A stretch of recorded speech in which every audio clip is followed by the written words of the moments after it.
On va aller à Toulouse retrouver nos confrères du journal La Dépêche du Midi avec Éric Berger, rédacteur en chef. Bonjour Éric Berger. Oui, bonjour. Et justement, à Toulouse, est-ce que les écologistes, avec le candidat écologiste et citoyen Antoine Maurice, qui est arrivé deuxième au premier tour des élections municipales à Toulouse, est-ce que les écologistes peuvent gagner la Ville Rose ? C'est tout à fait envisageable, effectivement. Contrairement à ce qu'on aurait pu penser avant le premier tour, il y a un vrai suspense à Toulouse.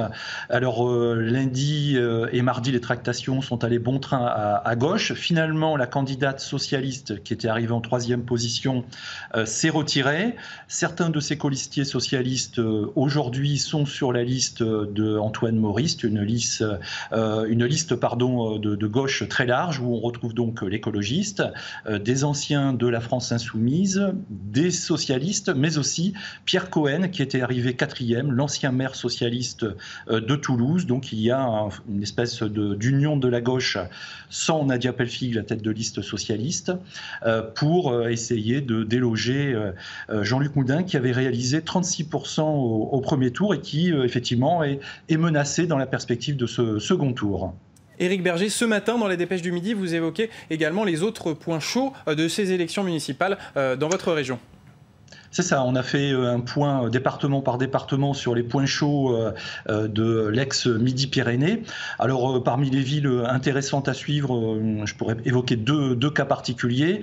Celui de Moissac dans le Tarn-et-Garonne qui pourrait être la première ville de l'ex-Midi-Pyrénées à basculer Rassemblement National puisque la tête de liste RN est arrivée très nettement en tête au premier tour, a même failli être élue dès le premier tour. Et puis autre cas un peu atypique, c'est celui de Pamiers en Ariège, où André Trigano, 94 ans, se représente pour un 5e mandat et il est très très menacé puisque les 3 listes qualifiées pour le second tour contre lui ont décidé de fusionner. Donc on suivra de très près le cas de Pamiers.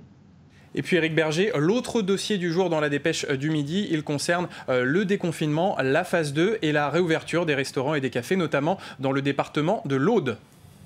C'est ça, c'était le gros événement évidemment hier en France et dans la région, la réouverture des cafés et restaurants. Donc hier on a fait un long reportage à Quillan, au bar La Promenade qui rouvrait ses portes et on peut vous dire qu'il y avait énormément de monde toute la journée depuis 7 h du matin, des clients heureux qui nous ont fait partager leur bonheur de retrouver l'établissement. On a même trouvé des Anglais qui habitent dans l'Aude et qui nous disent c'est ça la France, de rencontrer des inconnus, de discuter en terrasse.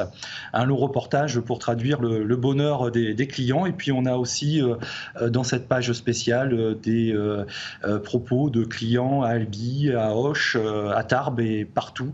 La joie de retrouver son café, son restaurant. Et le Sud-Ouest reprend vie. Merci beaucoup Éric Berger d'avoir été avec nous en duplex de Toulouse. On va revoir la une de la Dépêche du Midi ce matin avec un dossier sur les points chauds du second tour dans votre région.